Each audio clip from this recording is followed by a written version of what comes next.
Tonight we've got chapter 11, and this is primarily about the two witnesses. And we're going to look at this in some detail. Who are the two witnesses? And I think that I was able to think of about 20 different combinations, theories, some of them my own theories regarding this. And let's start out. I want to show you the scripture in regards to that from my own translation, which I got done this week. It's kind of fun doing these translations. It is fun, but it takes time. So much to look into. Well, it's like Greek as a second language. Got to look a lot of things up, make sure of a lot of things, and I'm learning more and more how English Bibles, even the most popular ones like the English Standard Version, which is a new one, continuation of the Revised Standard Version and the new Revised Standard Version, it translates very loosely indeed. So here we are at 11, and we'll go back to these other chapters in time. I'm doing this by topical. So we're looking at it by topics, and then hopefully if we get that far, we'll put it all together in the end somehow. So 11 begins, and someone gave me a reed similar to a rod. When you see a word in italics, it's supplied. It's supplied, in this case, by me. I supply it to make the sentence or the paragraph sound right in English. A lot of the times, it's just fine in Greek, but to do it that way, to do it just like it is written, just doesn't sound right. And of course, in that language, they mix up a sentence much differently. A lot of times they put just like in Latin, they put the verb at the end. And every noun, it seems like that they put out there starts with a preposition. And some of those words are real long. Talk about supercalifragilisticexpialidocious.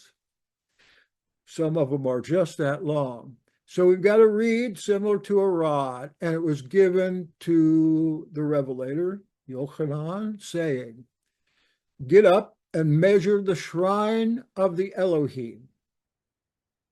All right, I have shrine here. The word is naon, Naon. I checked lots of other Bibles, and they say measure the temple, but that's not what it says. I looked deeply into this a few years ago when I was studying this passage. They did a message on it, and I looked into that word, naon, and what it actually means is the Holy of Holies. And when they translate it correctly, it comes out in English as shrine. So we're not talking about the whole temple here, or this would be a great contradiction. We're talking just about the most holy place. That is the little building that at this time was full of corpses. So get up and measure the shrine of Elohim with this measuring rod, and the altar, and those bowing down in it. And regarding the outer yard of the shrine, cast it outside and don't measure it. I'm supposing then that that's thinking of, there's a Holy of Holies, there's a holy place where the priests hang out, there's a court of Israelites, there's a court of the women, and there's a court of the nations. And what it appears to me is that Elohim is telling him to measure just the Holy of Holies. And the rest of it, don't bother. Don't bother measuring that, just the Holy of Holies. For the rest has been given to the foreigners. Ethnoi again here, this time look a little deeper into how to translate that. And most of the time when we have Gentiles in there or the nations, really we're talking about people that are foreign to the Israeli religion and culture. So I try foreigners in here. I think that fits better than anything else for me. It's been given to the foreigners, and they'll trample the Kadosh city for 42 months. Now, let me ask you, some people are offended at the use of the word holy. I'm wondering why. Well, they say it's a pagan word, and we don't want that as part of the third part of their Trinity called the Holy Spirit. But I can't think of anything better. And of course, set apart is what kadosh means. But set apart doesn't sound familiar to me. And I'm sure it doesn't to a lot of other people. And it just doesn't feel good. If you think of a word that'll go in there instead of kadosh or just leaving it in kadosh, I want to put something in there in English. And I'm trying to figure out why is holy not to be represented? Maybe I've just swallowed too much from Hebrew roots here. Cast it outside, don't measure it, for it's given to the foreigners, and they'll trample the holy city, speaking of Jerusalem there, for 42 months, at this time, not so holy. And I'm suspecting that this 42 months is going to be 70 AD to 73 AD, in at least the scheme that I'm doing. In a minute, we'll have another 42 months that I think is referring to the first 42 months of the 7 years. And I'll give authority. It doesn't say anything. I'll give something. A little later, it says authority. So I supply that word to my 2 witnesses or 2 martyrs. The word is martyr, but in English, it's usually translated witnesses or testimonials. And they'll prophesy for 1,260 days wrapped in sackcloth. I guess you're looking at the scripture right now. Do I have the screen sharing correctly? Okay.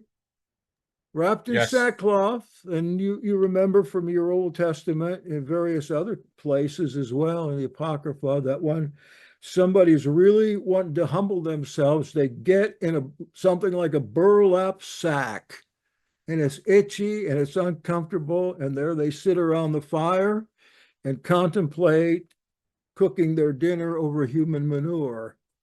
At least one guy did, that being Ezekiel. Now, these are the 2 olive trees and the 2 lanterns, the one standing before the sovereign of the earth. And if anyone wants to do them harm, fire goes out of their mouth and consumes their enemies. And if anyone wants to do them further harm, it's necessary for him to be killed. And what it means is to be killed in that way by being burned up. Now, this is sometimes called, this part about the 2 witnesses, the second Zechariah. And I'm just going to leave this to you because all this imagery, including olive trees, lampstands, 4 horsemen, different colored horses, and palm branches and all this stuff, is found in Zechariah chapters 2 through about 6. And that in itself is an apocalypse. An apocalypse and a prophecy are different. An apocalypse features a lot of horrendous war, and there's always an angel guide, and there is a person on earth that's being led through someplace. That's an apocalypse. A prophecy always begins with, "Thus saith Yahweh." So to be perfectly correct here. The book of Revelation is not a prophecy. It is an apocalypse with that little guy in there leading John around. But it's an apocalypse that is a prophecy. So we've got two different genres going here. And I'll just leave it to you to run out there to Zechariah 4, maybe this week, and read those 4, 5, 6 chapters. And we'll find that this same language is applied to Zerubbabel and Joshua the high priest. Now, who are they? Zerubbabel was a king of Judah. Yahshua the high priest, this isn't the guy that was with Moses. This is a high priest, Joshua. These guys serve together.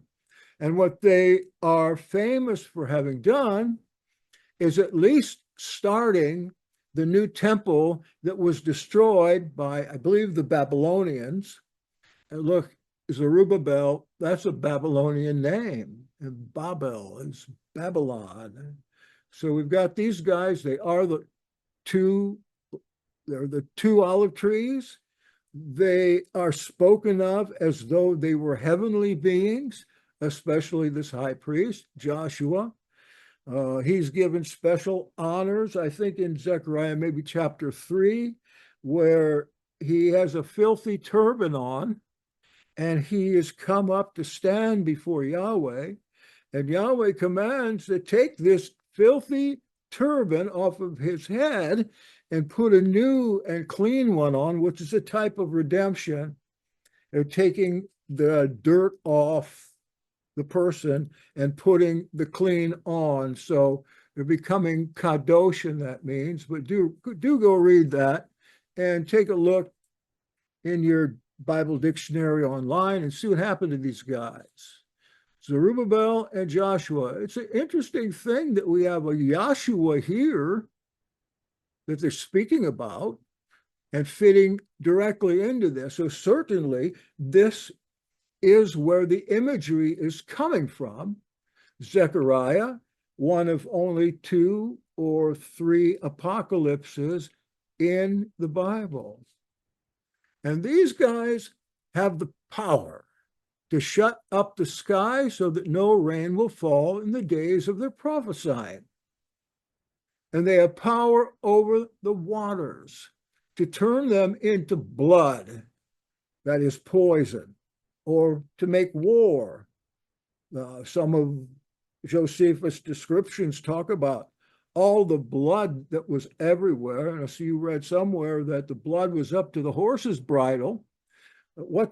I thought that was, when I first read it and learned about it, was that rivers of water coming clear up to a horse's bridle. But what it means is spattered and splattered everywhere.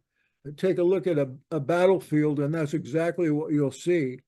Blood scattered and spattered everywhere. You watch one of these horrid murder shows on TV, and you'll see blood all over everybody. So that's how high it goes. It splatters up there.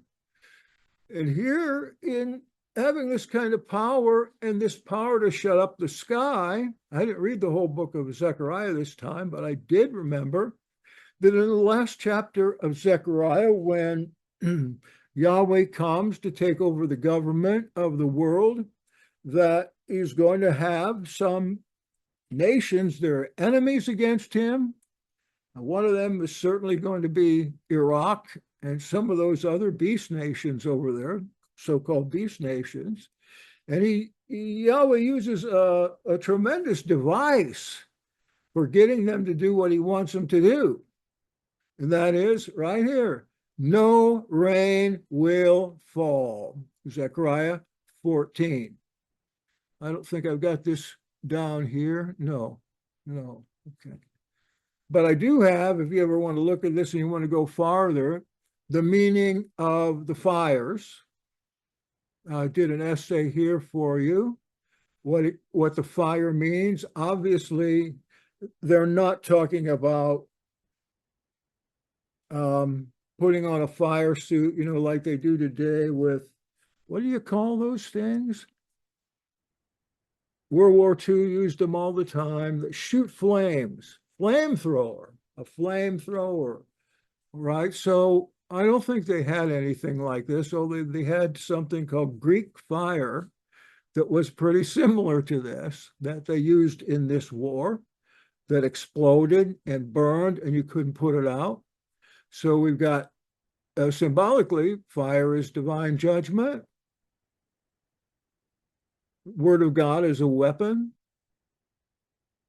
Revelations genre. Revelation's an example of apocalyptic literature, and it talks about that a little more. Empowerment and protection, spiritual authority, judgment on unbelief, definitely. And we've got a theological interpretation. And down here, I guess it was footnote 8. This is pretty well annotated. You need a Bible with annotation. And if you've already got one and it doesn't have any scholarly annotation, go find one that does. Don't get yourself one of these Bibles that it's already wrapped up what it's all about. Get yourself a scholarly Bible. And if you want one that is really annotated, you can go get that concordant Bible, CONCORDANT, the Concordant Bible, very, very well annotated with stuff that's scholarly, not Ryrie's ideas or Schofield's silly ideas for these texts all through.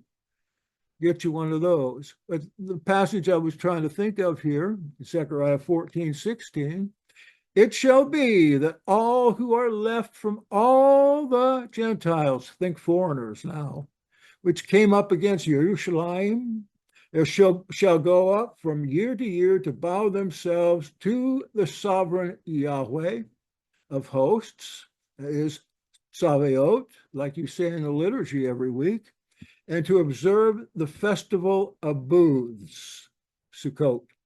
And it shall be that if any one of the clans of the earth doesn't come up to Jerusalem to bow himself to the sovereign Yahweh of hosts, on them there is to be no rain. That would work pretty well. And if the clan of Mitzrayim, Egypt, or Eastern Egypt, does not come up and enter in, then there is no rain. On them is the plague with which Yahweh plagues the Gentiles who don't come up to observe the festival of booths. This is the punishment of Mitzrayim and the punishment of all the Gentiles, think foreigners, that do not come up to observe the festival of booths. And we go back up here to the text again, and we see this very things. Fire, no rain, and retribution here. Because, see if I can find this little bit. I'm looking for about what happens to them.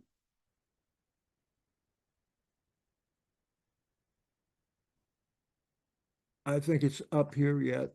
Sorry.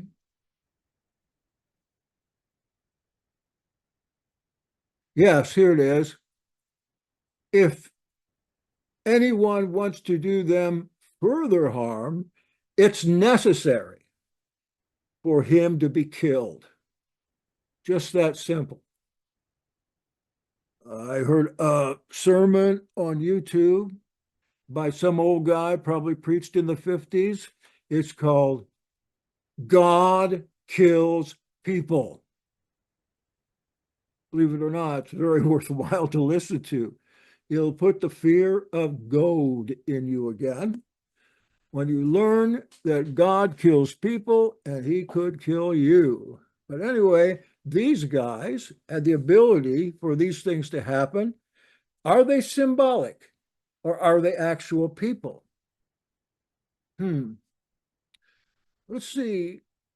these have the power to shut up the sky, did that. When they finish their testimony, and not until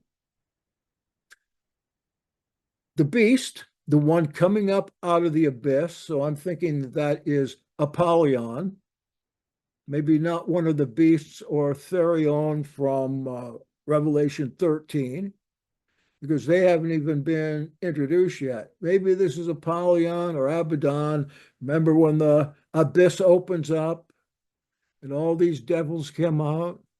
They'll wage war with them, these two guys, and will beat them and kill them. What a disappointment.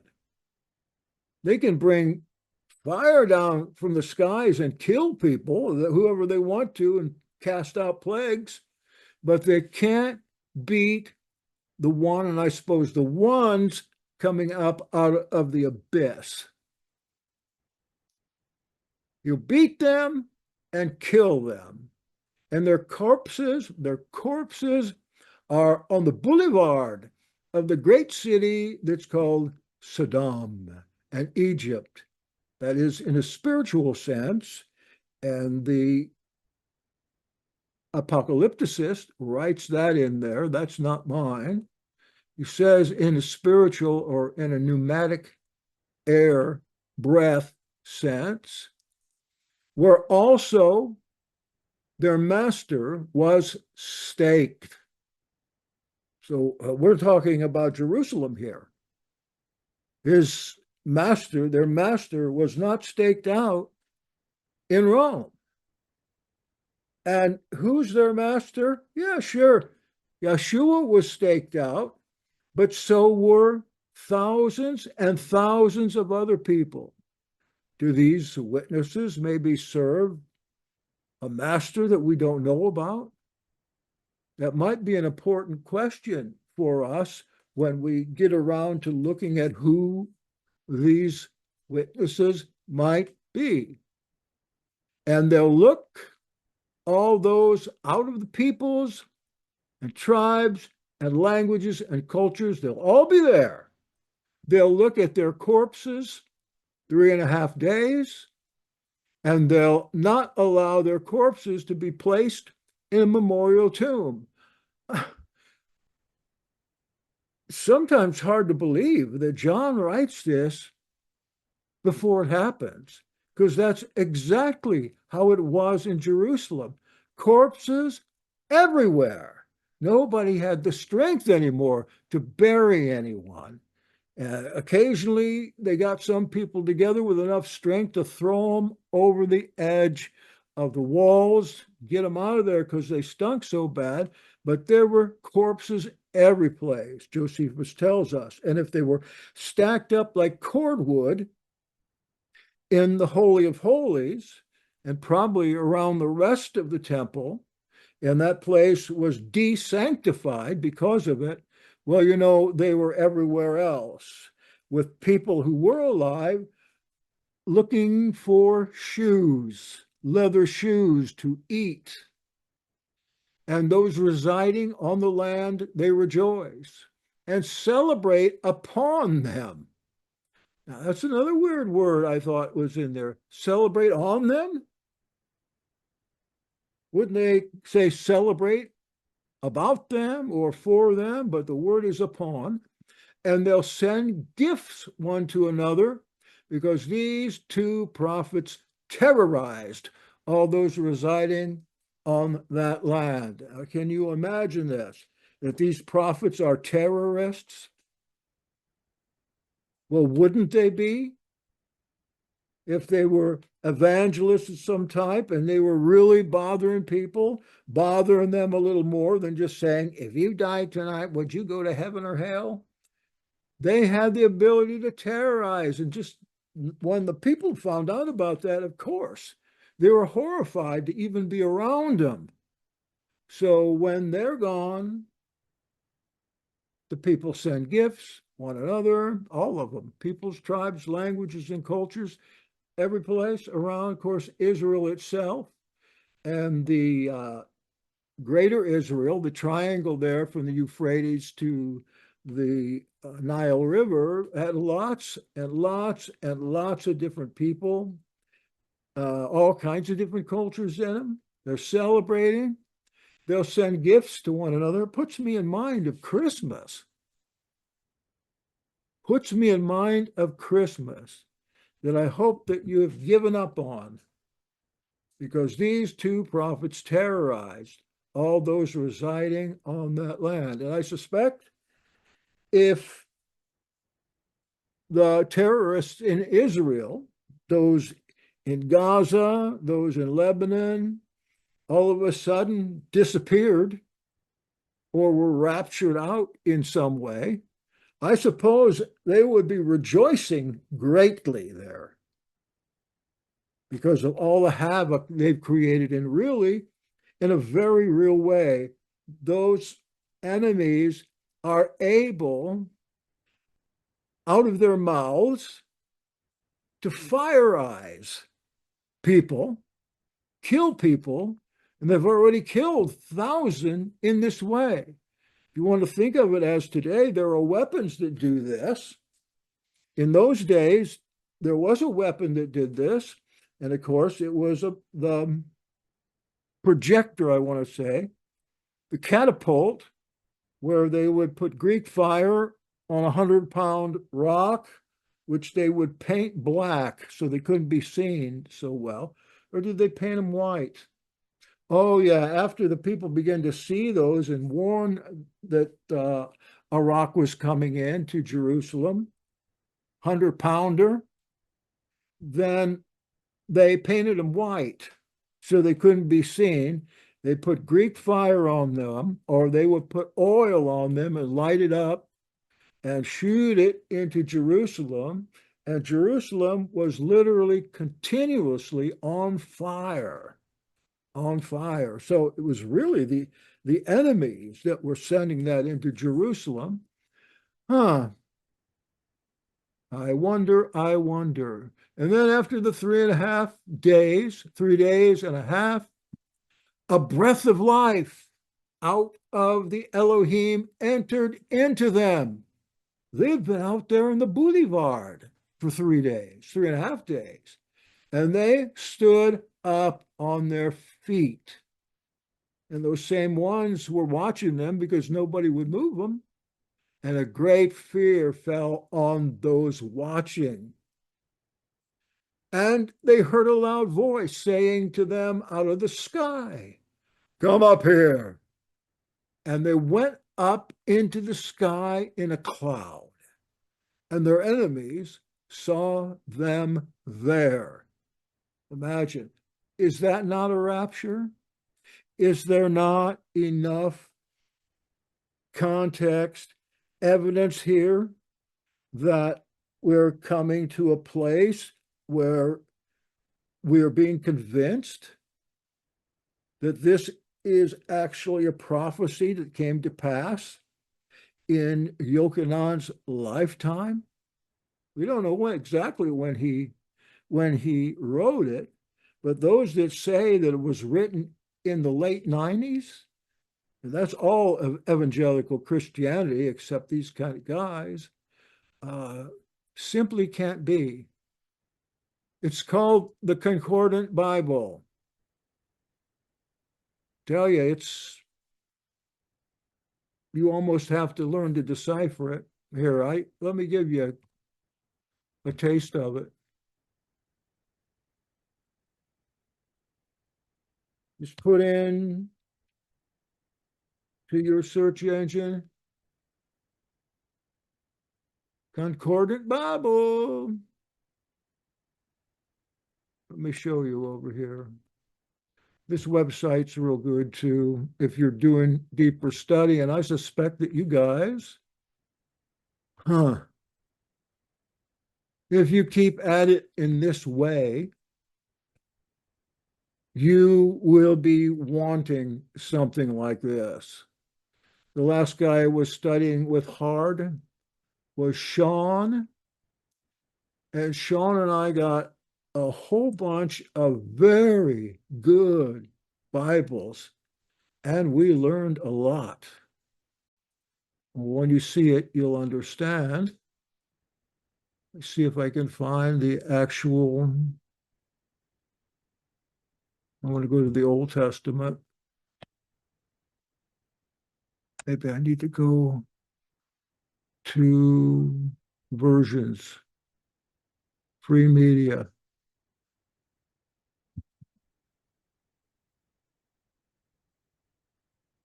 I don't want to be at this all day. Come on.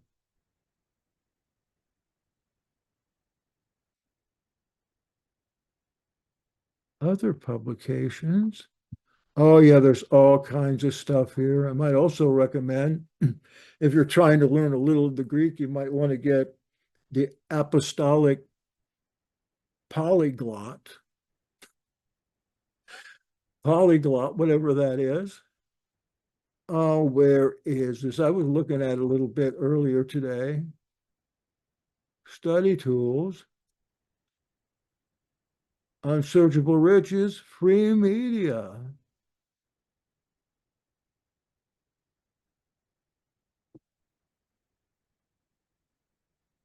Oh, where is it? Well, anyway, here's the website. I suppose and you can see that. You don't have to go through too much trouble, brother. I already found it. I'm good to go. All right, all right, all right. Ah, well, it only took me 25 minutes. Okay, can you see it online? Are you looking at a Bible? Yeah, I see that. Here's what you're dealing with this. Probably very expensive, but it's hooked up with the Septuagint. There's Genesis 1:27. There's all kinds of symbols in here. I imagine that these in unbold are supplied words. There's some kind of note on just about everything in here. And most people would consider that to be make it more difficult to read. But if you're not just a reader, if you're a Bible moth, then you want those in here. This isn't much annotation, but if you're just looking at the text itself and you want to know what it really means, this is one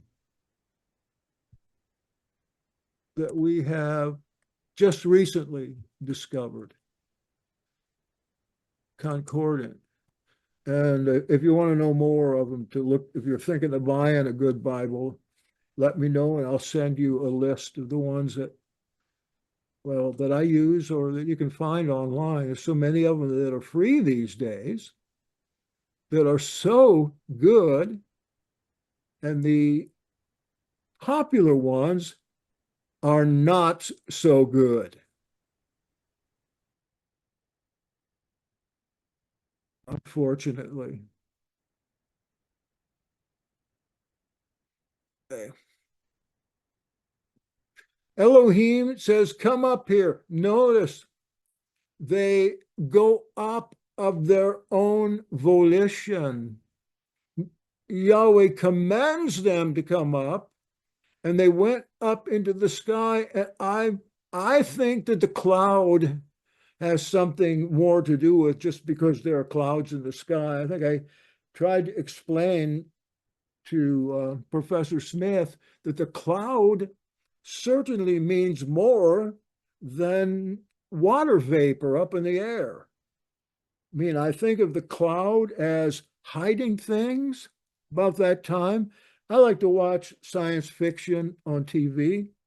When I watch anything, and there is a movie where there are clouds out in the Midwest someplace, and they spaceship type things, flying saucer type things are behind the clouds. You can't see them.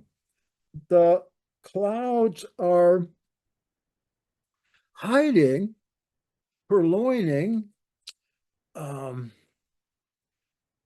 camouflaging something behind it. And I looked in the Old Testament about these clouds, And what did the prophets say about him? It seems like most of the time, the cloud is hooked up with or in parallel with, in Hebraic, parallel with the Merkavah, the chariot of fire. Still, the tanks in Israel are chariots of fire. They're unbeatable. But behind the cloud in the prophets is the chariot of fire. And who's on the chariot of fire? Well, it's mainly Elohim itself riding that chariot. Who knows how? That's a cool idea. Maybe we'll ask that ancient aliens guy with the hair on top of his head and his makeup on. Let's see if we can get a hold of him. I'm sure he'll give us the truth. Come up here. And it went up to the sky in a cloud, and their enemies saw them there. There's another nice little note. Is this coming up a rapture? And so I put a note in here. The cloud represents more than just a physical phenomenon. It's a rich symbolic image, these are my words, conveying divine presence, authority, and the fulfillment of messianic prophecy. And they also stand in for clouds. Clouds. I'm an advocate for Yahshua's ascending and his descending as being rather secret, only being seen by a few people when he ascends. It just tells us there were hardly anybody there but a couple of disciples and a couple of messengers. And he goes up, he ascends in the clouds. Well, that would prohibit all these nations from seeing him, but they would see him if the cloud was up a little bit and he had to get up to the cloud somehow. It looks to me like that's exactly what happens with these people. They get up into the cloud and then they can be seen no more. And in that hour, there came to be a great quake. And the 10th of the city fell. We know that happened. When the walls fall down, they don't all fall down at once. They had 3 walls in Jerusalem, and then they had a 4th wall that the Romans built to keep them in there. So there are 4 walls that they had to get through to get into the people, to the temple, etc. And certainly a 10th of the city will fall, or we can see this in another way too. Like when the earthquake happens and the city splits into 3, we can see that as factions again. Because at the early part of this, there was just 2 factions. There were the priests and the zealots. And the zealots were not that many, but they really, really gained a lot of converts as time went on among the people who were there, because the people that were there was so little authority in Jerusalem, all walled in, that they were being robbed and killed, raped, mugged. Back in New York City, Paul, did you used to mug people? We get the No, impression that everybody's getting mugged in New York. Okay. no, only certain neighborhoods. And in that hour, there came to be a quake. This is strange. And the 10th of the city fell, and 7,000 names of men were killed in the quake. How do you kill names?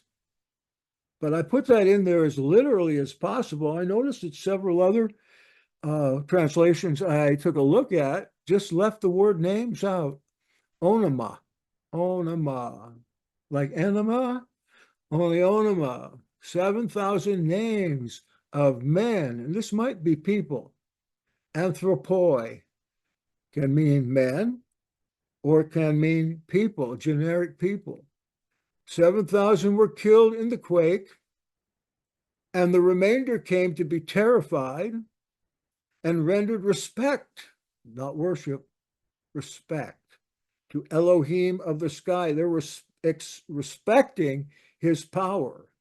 Same power that we've talked about is going to come on countries like Iran and Syria if they don't get their act together in that time. And I hope it's soon. I mean, in the time that we're looking for, which I hope is without this kind of war, but rather a gradual coming in and a gradual disappearance of evil once it comes completely out. This evil has to come completely out before it can be taken away, before it can be destroyed. And we're seeing some today coming out, being destroyed. A lot of despots, a lot of Gibborim are falling. The second woe then has passed. Behold, the third woe comes quickly, but we're not going to get there quite yet. I think I have the other woes down here at the bottom. First woe was finished in Revelation 8:12. So we've been in the first woe now for about 3 chapters. And there's a woe, woe, woe, besides rock and roll singers. Revelation 8:13, the next verse, but I want you to keep this in mind because we're going to come to the woe, woe, woe pretty soon in Josephus' work. Very soon, because now I want to take a look with you. Okay, this is the notes for the 9th. Can you believe 9 of these things have happened so far? I want to bring that up a little bit. But see, my screen here isn't big enough. Oh, well. I wanted to see how many pages for today's lesson. We're on page 9 out of 25. 25 pages for an hour and a half. So when this is done, so much of this stuff I cannot get to unless it goes on maybe for the rest of your life. And I'm sure you don't want to do that. But, I would do it if somebody wanted to. However, I am sure learning a lot from doing this much research, and I'm enjoying it. But my wife here, she's ready to beat me. Because I'm up a lot of the nights. I get up and work on this. All right, so we've done this, the third woe. Okay, right here's where we left off. Yeah, I'm not ready to go there yet. Let's take a look at the 2 witnesses. First of all, let's look at a couple of the most obvious ones, or the ones that are told about the most. And I have like 20 of them here. I want to show you my favorites or my opinions on it, because nobody has my opinion. I think this is probably the most popular right here. Enoch and Eliah. Henoch and Eliah. Supposedly, they didn't experience death, but were taken up by Elohim. But if I'm not mistaken, I know Henoch died. It says that he went with, he disappeared with Elohim took him. Only it says the Elohim. Elohim can be Yahweh, but Elohim can also speak of Malachim, angels. It can also speak of certain people. You would call even Enoch and Eliah, you would call them Elohim, because they were such exalted, well-known people. They're considered like gods. I know that Enoch died in Second Enoch, Secret Enoch, at the end of the book. At least I'm thinking so. I know that Enoch died in the Apocrypha, but I can't remember all this stuff all the time. You know what I mean? Eliah, I think he died too. He was up on the Merkavah, the chariot of fire, and he just was dumped out. I mean, he fell out. Remember when these school of false prophets came looking for him? They didn't find him. He fell out someplace. And if he did fall out, because flesh and blood, they can't go up into the sky like that. They have to be transformed in some way. Like these witnesses, if they're talking about people who are flesh and blood, they've got to be transformed in some way in order to go into those reaches, into the pneumatikoi, into the spirit realm. I was reading a translation of the Bible today where the guy doesn't use the word spirit. He says, you go and put instead for pneuma, put breath in. And everything all of a sudden makes sense. And there's not necessarily any way you can form a trinity out of this, but Elohim breathes and these things happen. Elohim has to breathe. Of course, he, she, or it does. Anyway, back to this. All right, I want to show you one of mine. I want to show you the first opinion that I had right here. We have at the very first of Revelation, chapter 1, the word of Elohim and the testimony of Yahshua. You know where that came from. Yahshua himself uses that in John chapter 5 and along there.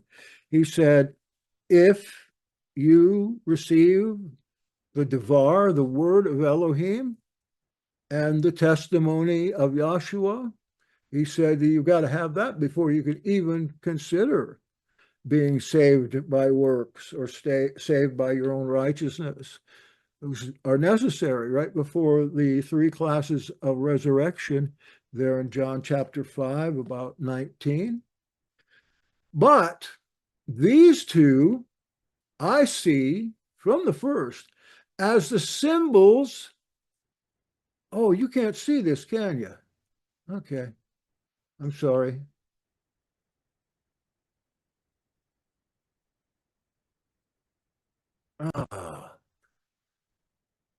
As symbolic of the two assemblies in Revelation 11. The 144,000, 12 times 12 times 1,000. At the beginning of the chapter, these are all being righteous, chaste, Jewish people that we followed for the last 2 weeks, and we followed them through all the courses of their lives during this time they went through. You remember they died. They were found under the altar. Elohim let them speak either really or as a matter of spiritual or symbolic speaking. And then they ended up on Mount Zion. They had to be lifted up from the earth. They had to be rescued from their own death. Yahshua says they'll never see death. They'll never see it. And I would take that to believe they'll never feel it either. In fact, that's what a lot of doctors tell us. You'll never feel it when it comes. And I hope that's the case.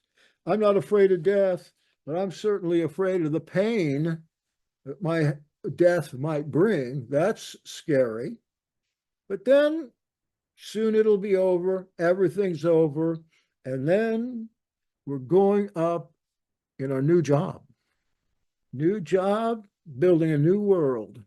So those two groups, 144,000. And at the end of chapter 7, we have a great multitude. They are of every nation, culture, people, tribe. They're shaking their palm leaves. They're crying out, rescue, rescue, or salvation. Sozo, sozo, in the language we're dealing with here. And they're hailing the fact that Yahshua is upon Mount Zion, and he has been instrumental in bringing forth just exactly what he said he would. Now, I don't think that these, and we haven't been to the second part of chapter 7 yet. When we get there, I don't think that these foreigners went up in the rapture. I do not think so, because they're never mentioned until much later on. I think they're mentioned in the heavenly city, but they're not mentioned as 144,000 up there organizing the war or whatever the world they are doing up there. If you want to know what they're doing on their horses and in uniforms and with their various arms, swords, etc., whatever they have, we have to look to the Old Testament prophets to find that out, because what it says there is that, Yahweh himself is coming. Yahweh himself is coming. And the Old Testament people have this same hope, of course, but they, especially the early ones, they didn't see this as a surrogate or as a son of God or anything else like that. They saw that Yahweh was going to take material form, come down there and sit on the throne, just like they think now. He's up on a throne, maybe in a cloud. It's like that preacher said today, when he was trying to get us to swallow once saved, always saved doctrine. Let's see, what did he say? Jesus, he came out of the Bari tomb, the old Bari tomb, and now he's up there in heaven, sitting on a throne, and all this time he's been interceding for your sin. I can't see that. I mean, like, wouldn't he say, Father, you got to see that guy down there? Okay, let's forgive his sin if he was part of a Trinity. I can't see him being inactive, especially after reading Revelation, to see how active that is. Yahshua, that same one that has a historical presence on this earth, or we've been deceived, lied to. All right, so that's what I think. This comes again as the two witnesses of Revelation. And all throughout, you see two things like this going on. You also see always two things in Matthew, just the same way. Of course, Matthew is a Jewish gospel. It's very affected by Paul's writings, as though Paul probably rewrote it. However, there are a lot of Judaism still in there in Matthew. Certainly, this is certainly the most Jewish letter or book in the New Testament. Most of them are not. We got Revelation, Jude, James, the three little letters from John. The rest of it has been gone over. It's been gone over. I got a new thing in my mind thanks to John Bottoni and Paul Pompeo right here. And that is, came out of my mouth last week, I think, that if Yahshua says it, if it's made clear by Yahshua, what's Paul got to say about that? He doesn't add to that. If there's a contradiction between Yahshua and Paul, and there are several of them, then I'm going to believe Yahshua. If there's a problem with what Yahshua says about death and Old Testament saints, I'm going to believe Yahshua. And he abrogates the whole idea of Sheol. It's gone. And in the Gospels, when you find Yahshua talking about hell, talking about Hades or Tartarus or Sheol, those are added verses. Paul, I looked over that link I sent you with the verses added to the New Testament, and sure enough, the fire, the worm burns, the fire burns, the worm turns in hell, those places. I can't remember exactly what it is, but they're all spurious. They've all been added. When he talks about death and resurrection, we need to look at John 5, 6, 7.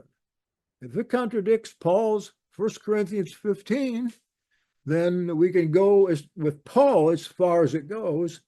But if there's a contradiction, I'm going to stick with Yahshua because I know that's right.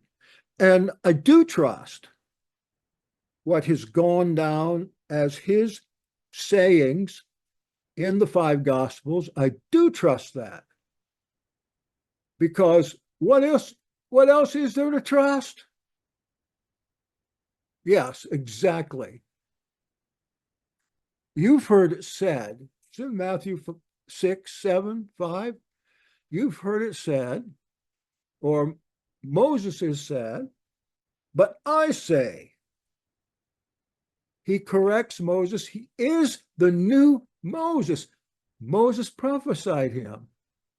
If it's not him that Moses prophesied, who else in the 4,000 years or so since Moses, there's never been anyone like him.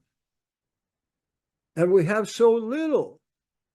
And I'm sure he wrote more than just that one letter that we do have. But I believe that it's been burned up by the church or the Romans or pagans or somewhere, Catholic Church looking for that. It's down in that Vatican library probably in the burn barrel that's not been touched for 500 years. All right, back to this. Yeah, thank you for that comment. Wow, that's good. I'm thinking that how could it not? How could it not? If these guys can throw fire and all this other stuff, what couldn't happen? And there's still never been such a devastating war as that. It's just beyond belief that church people and church teachers, not only do they not teach it, they don't know it. This guy I listened to today, he doesn't know beans when the bag's open, which is it's a sad state of affairs, especially when he teaches that you can't lose your salvation no matter what you do. You can get saved, and the way to get saved is come down to the front of the church, and he'll pray a little prayer with you, he says, and then you can go out and murder the next day. You can go out and rape a child the next day, but you don't have to worry because your sins have been forgiven. I don't know what you all believe, but to me, that on its face, just no. So I think that's the next thing. I know that I've written on that before. I got to find it. I'm not going to send it to him, though, because it's too late for him. Too late. All right, here's a second one I want to cover that I think is a great possibility. The 2 witnesses in Jerusalem at the time. We know of one witness.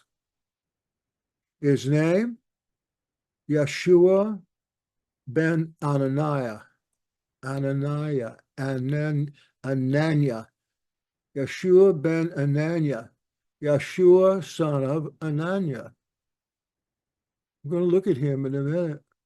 Also known as Hananiah, Ananias, but not Anus, or Ananiah, Ben Ananiah, one of them. Maybe James, according to Eusebius,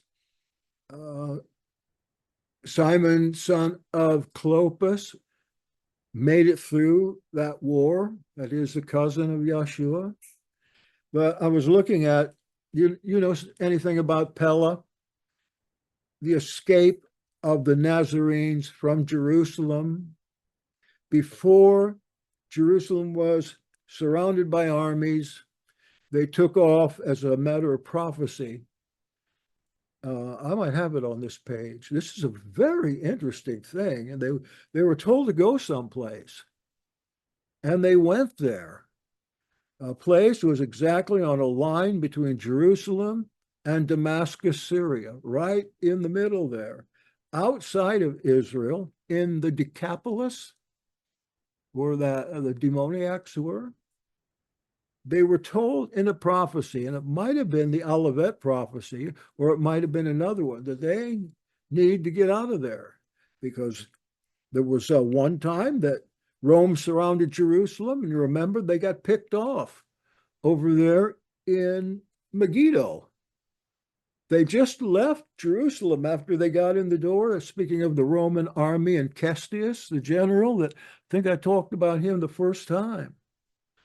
And then he went away, and the zealots picked everybody off there, which ended up in the general's death. He just died of a broken heart because that happened. But at that time, they got this prophecy and they left. So ostensibly, there were no Nazarene Israelites, no Jewish so-called Christians in Jerusalem at that time. And I checked all historical literature. There's none. There's just the story of Pella that we have, again, from Eusebius and several other of the Nazarenes that lived through this. So here we have Yahshua ben Ananiah, an obscure but historical figure mentioned by the Jewish historian Flavius Josephus in his work, The Jewish War, as you know. Book 6, chapter 5, subchapter 3. And this guy was a prophet who lived in Jerusalem during the period leading up to the first Jewish war, which culminated in the destruction of the Second Temple in 70 AD. This is probably the most questionable character in all of Josephus' work. This guy, well, let's take a look. I'm pretty sure that I've got his account here. Let's see. Right there it is. It's rather lengthy, but I think you're going to like it. I think it'll get your juices in your brain going a little about this. Yahshua ben Ananiah from the Jewish War. Yeah, book 6, chapter 5, paragraph 3. If you've got Josephus there, I know some of you do. Thus were the miserable people persuaded by some deceivers, and such as belied Elohim himself. While they didn't attend nor give credit to the signs that were so evident, he's talking about prodigies here, miracles, signs in the sky, and did so plainly foretell their future desolation. So I read the other part of this particular account a couple of times ago, where up in the sky they saw armies and all kinds of things. Remember? That happens right before this. Thus, there was a star resembling a sword that stood over the city, and a comet that continued a whole year. Thus also before the Jewish rebellion, before the Jews' rebellion, and before those commotions that preceded the war, when the people were come in great crowds to the feast of unleavened bread. Okay, this is Passover time. On the 8th day of the month of Xanthicus, or Nisan in the Babylonian way, and at the 9th hour of the night, so great a light shone round the altar and the holy house. Oh, I said that word holy. That appeared to be bright daytime, which light lasted for half an hour.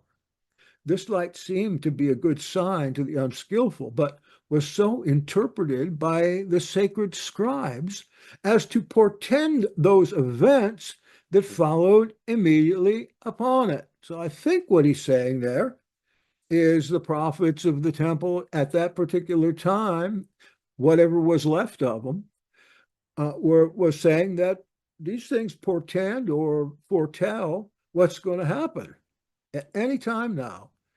At the same festival also an heifer, as she was led, I did read this before, but not this other part, by the high priest to be sacrificed, brought forth a lamb in the midst of the temple. I believe that. If you can believe in a virgin birth, I can believe in a heifer bringing forth a lamb. This is no problem.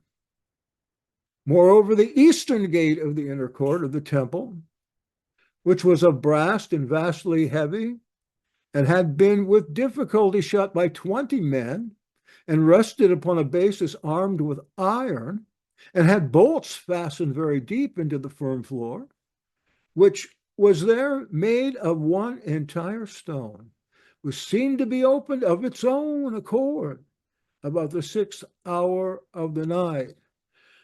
Another place it tells us that this temple gate was stuck shut and nobody could get it open. They couldn't even open it for the army that was outside that came to help them from the south. Now, those that kept watching the temple came hereupon running to the captain of the temple and told him of it. Okay, where's Ananias at? And they came up thither, and not without great difficulty, was able to shut the gate again. This also appeared to be, to the vulgar, to be a very happy prodigy. Common people that didn't know much about anything, like Americans today. As if Elohim did thereby open them the gate of happiness. But the men of learning understood it, that the security of their holy house was dissolved of its own accord, and that the gate was opened for the advantage of their enemies. So these publicly declared that this signal foreshadowed the destruction that was coming upon them. Besides these, don't forget, the guy writing these words was a priest and a prophet. Besides these, a few days after that feast, on the 21st day of the month of Artemisius, or ER, a certain prodigious and incredible phenomenon appeared. I suppose the account of it would seem to be a fable, were it not related by those who saw it, not just him, and were not the events that followed it of so considerable a nature as to deserve such signals. I hope this is it. For before sunsetting, is this it? Yeah, this is it, finally. I take some of this off for the biographers. As the priests were going by night into the inner court of the temple, that is the holy place, not the Holy of Holies, but the next one where the priests could go, as their custom was, to perform their sacred ministrations, they said that in the first place they felt a quaking and heard a great noise. And after that they heard a sound as of a multitude saying, "Let us remove hence." This language is exactly like we read in Revelation. The quaking, great noise, phone, sound of a multitude of waters. What they're hearing is the spirits of holiness leaving that place. At least that's what they determine. Let us remove hence. But what is still more terrible, this is a sad story now. You might need a handkerchief. There was one Yahshua, the son of Ananiah, a plebeian and an husbandman, who 4 years before the war began, and at a time when the city was in very great peace and prosperity, came to that feast whereon it is our custom for everyone to make tabernacles to Elohim in the temple. What feast would that be?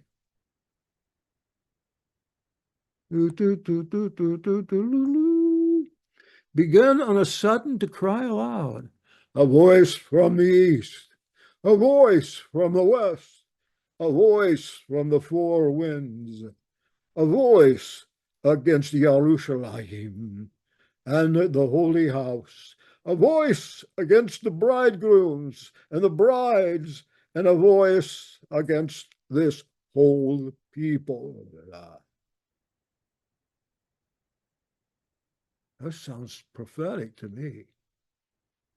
And this was his cry as he went about by day and by night in all the lanes of the city.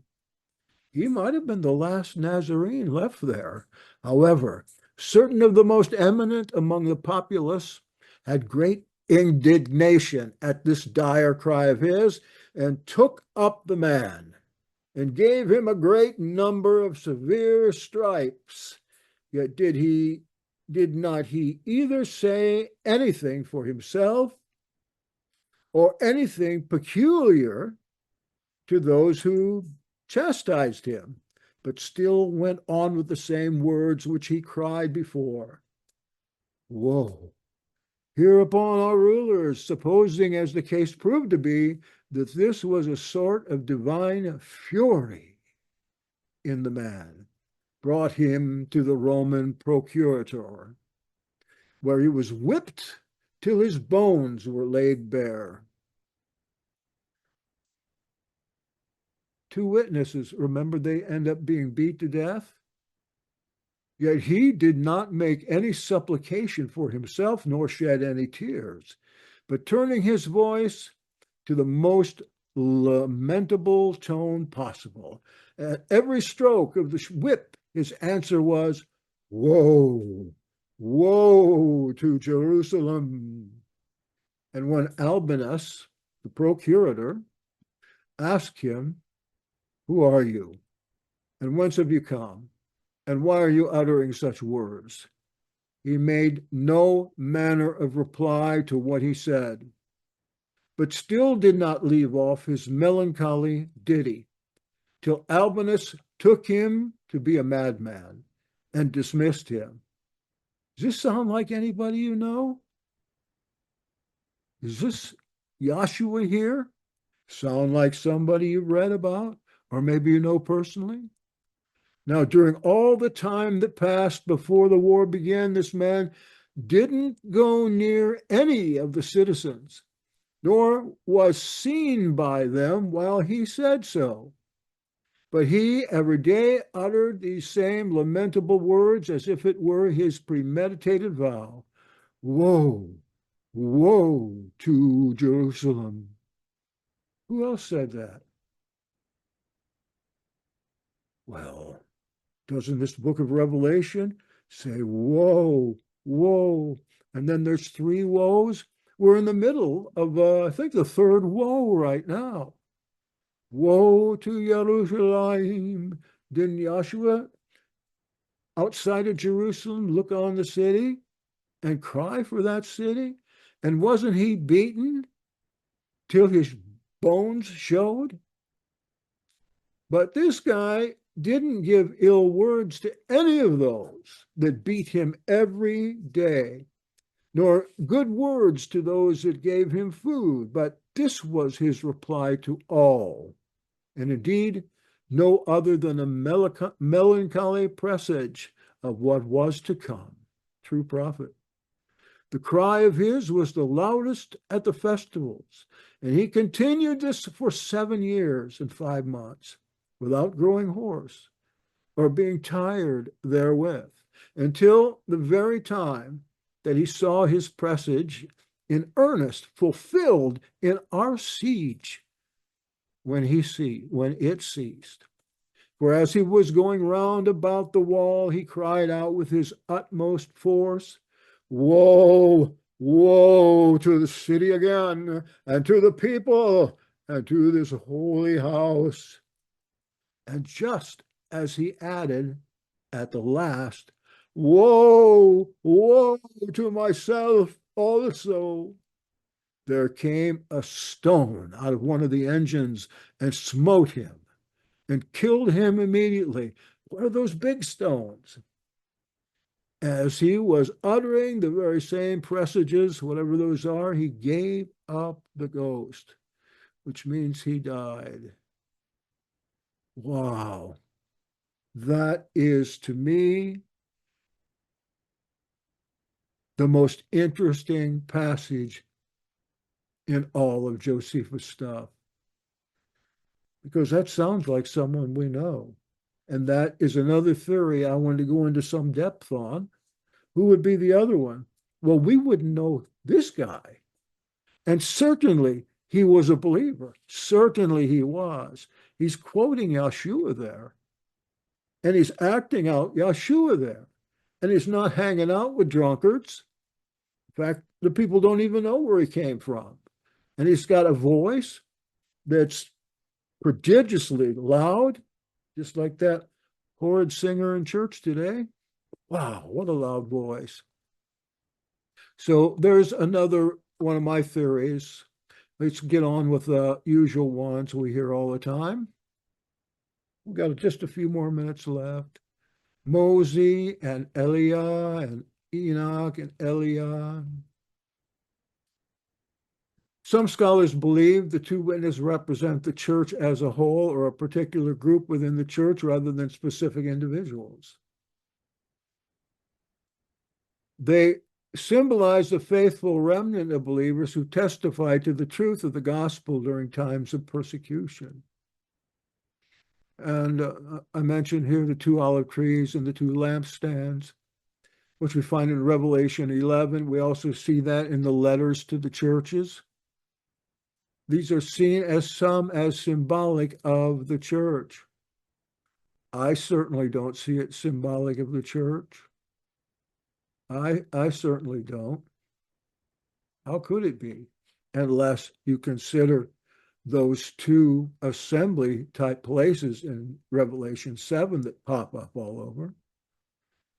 The number 2 could symbolize the requirement for any valid testimony, emphasizing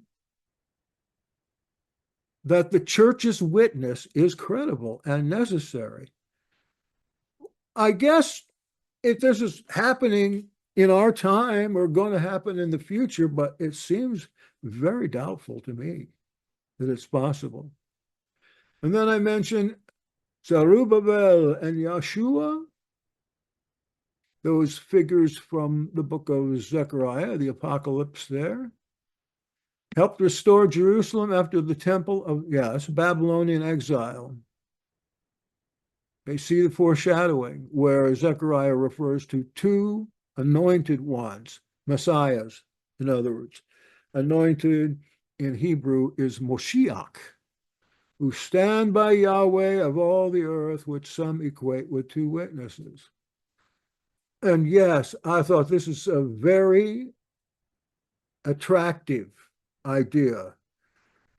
And it becomes obvious that this chapter 11 deals directly with Zechariah 4 through about 6 or 8, 2 anointed ones. Some people say the law and the prophets. Not specific enough. Not specific enough. Not Eliah and Moshe, but the spirit of Eliah and Moshe. reappearances, like they came to the top of the mountain in the Mount of Transfiguration. So here it talks about real people, just as John the Baptist was considered to be the spirit of Elijah, Eliah, some other people like that. But we just don't know much. We know just enough about that it's intriguing. And of course, Malachi 4:5 that we read a couple weeks ago, the incredibly familiar story of the destruction of Jerusalem that he prophesied, seemed to come to pass in our time that we're studying.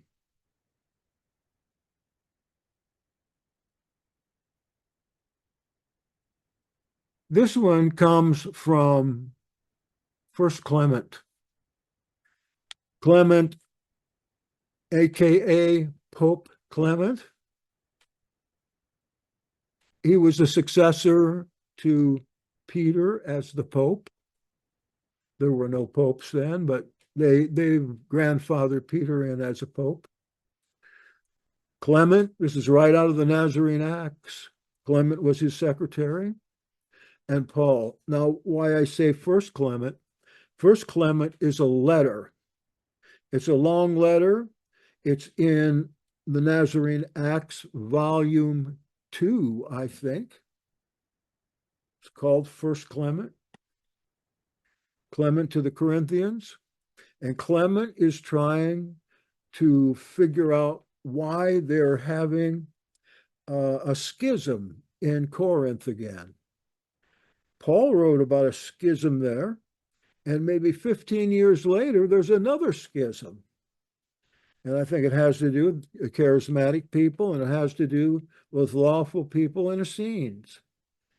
I think that turned out to be a Gentile church, and Clement is a Gentile, and he's trying to help them get out of that. But he also writes about Peter and Paul in this letter. Now, this is right after, if tradition is true, that they were both martyred, supposedly around 68 AD, in the tribulation. And Clement talks about how sad they were that just recently, in our time, Peter and Paul are gone, and they venerate those fellows. And at least one or two of the stories that I put into the Nazarene Acts, volume 3, have Peter and Paul being adjudicated by Nero at the same time, along with Simon Magus. All three of them are before Nero at the same time. And so Nero, well, I don't know if I want to give that away. It's one of the cooler stories. It contradicts other stories about how these guys were martyred, but it's as good or maybe better than the traditional ones. Instrumental in spreading the gospel during the early church purposes, their martyrdoms are seen as a testimony to their faith, which might be echoed in the role of two witnesses. Yes, their deaths in Rome, maybe. Yeah, First Clement, I put that in there. They represent the Jewish Kepha and Gentile Paul, branches of the early Christian church, symbolizing the universality of the gospel. And in probably our second lesson, we talked about the possibility that some of those assemblies that are spoken of in chapters 2 and 3 in those letters to the assemblies, like the synagogue of Satan and those who say they are Jews but are not, I'm going to say are probably a kickback from this Jewish assembly against the Gentile assembly, trying to get them in and get rid of Torah. I don't think they were friendly. Why? Why would John have spoken of them in that way? Or if Yahshua wrote those letters, why would he speak of them that way if they were in the right way? I imagine that Paul's dead and they probably gave each other gifts and jumped up and down. Now we don't have to deal with that Torah at all. It's faith that saves you and baptism.